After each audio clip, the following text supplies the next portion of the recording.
Hello there, my beautiful bookish souls. I am holding a teacup, and that can only mean one of two things. Either I am doing a Talks with D video, or I'm doing a book chat video. And you guys have already been given most of the pieces of the puzzle, and you've already figured it out, so... yes, you are right. It is a book chat.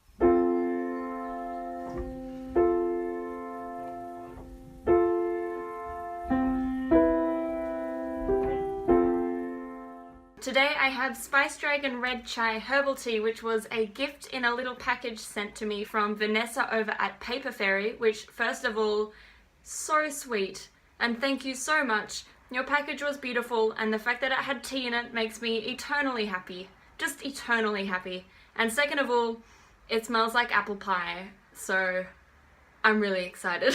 Anyway, we are supposed to be talking about homegoing today, so let's chat. So, one thing that, first of all, absolutely blew me away with this book was the characterization. And I think I said this in my blind book date, and it's definitely something that pretty much everyone says who has read this book. The characterization in this book is phenomenal. So one of the things that really made me realize just how strong the characterization was in this book is the fact that each character only gets one chapter. So you really only have one chapter to really get to know what that character is thinking, what that character is feeling, what their priorities are. Everything that makes that character who they are, you only get one chapter in order to actually get to know that about that character. So you might go into this book feeling like you're not going to end up particularly invested in the characters because of that short period of time that you're spending with these characters, but that just was not the case at all. And that really stood out to me when I was reading this book. I realized that even though I was spending such a short period of time with each character, I was just so incredibly invested in that character that I was reading about at that time. Basically, because of that, I finished this book just thinking that that is really a testament to how strong Yaa Gyasi was as an author. Another little point that I kind of have to say, which I should have added as one of my questions in the website, but I didn't really think about that before I made my website review, was the fact that this book made such a strong point about the fact that your story can be individual but still connected. There are so many points throughout the book where there were these lines and sort of scenes and ideas that were put forward that really illustrate that thought that one person is not alone in their story, and that one person does not make their story on their own. It's part of an interconnected journey. And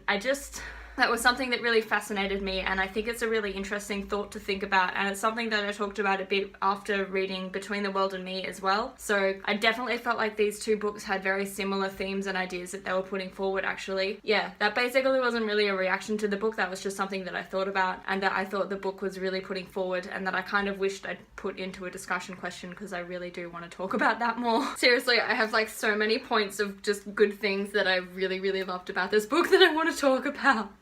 I honestly have like nothing bad to say at all. Anyway, another little thing that I just feel like saying again is that I learned so much about the history of Ghana that I just had no idea about. And part of that made me really angry because I was like, this is stuff that I could have done with learning about in high school and in history that I never got to learn. But also I was really happy about because I was like, well, I mean, I guess at least I'm learning it now. Just that whole history of the fact that British people...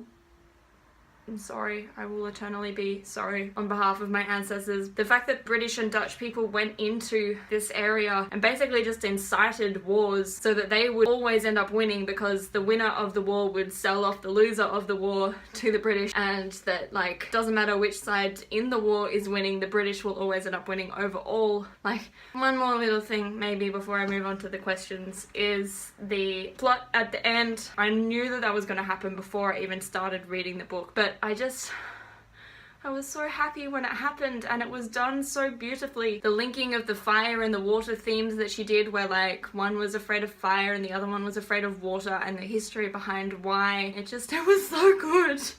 I just really loved it, and it just, even though I knew it was coming from obviously long before I even read the book, it just made me so happy to actually read it. So the first question that I had was about the concept of homegoing and what it is and why you think the book was called Homegoing, what it is in the book that makes homegoing such a strong concept. And I don't know much about the concept of homegoing. I did do a little bit of research, and I understand that it was a concept used in African culture and in particular in slave culture, that no matter how far you are away from your homeland, when you die, your soul is going to go back to your home. Correct me if I'm wrong, anyone who knows more about it, but that was basically my understanding of it, was that even if you weren't necessarily born in Africa, if that is your homeland, your ancestral homeland, then your soul will find its way back there and find its way back to its home once you die. And knowing that, or understanding that, really definitely helped me understand the overall arch of the book, because of the fact that essentially what the book Homegoing is one long story of this family basically following this massive circle until they finally do reach their way back home to where it all began. There is this need to come back home for everything to finally be complete. If you have a better understanding of the culture and concept of homegoing, then educate me further in the comments, because I really want to know more about it. The second question is about a topic that I tend to get very particularly passionate about, and that was about the concept of beliefs and otherness, and why it is that certain beliefs are given validity over other beliefs. And this was clearly a very strong theme in the book at various points, particularly when particular members of the family cross paths with the concept of Christianity in Africa and in America. The fact that the religions of any people in Ghana who were mentioned, they were all described as fetish priests instead of actually being a religion. It almost ties into what I was saying in my video about madness as other. The definition of a religion is almost used in the same kind of way to give power and sort of priority and hierarchy to belief systems that a particular culture wants to assert as dominant. That they'll go in and they'll sort of define any belief systems from that indigenous population as cult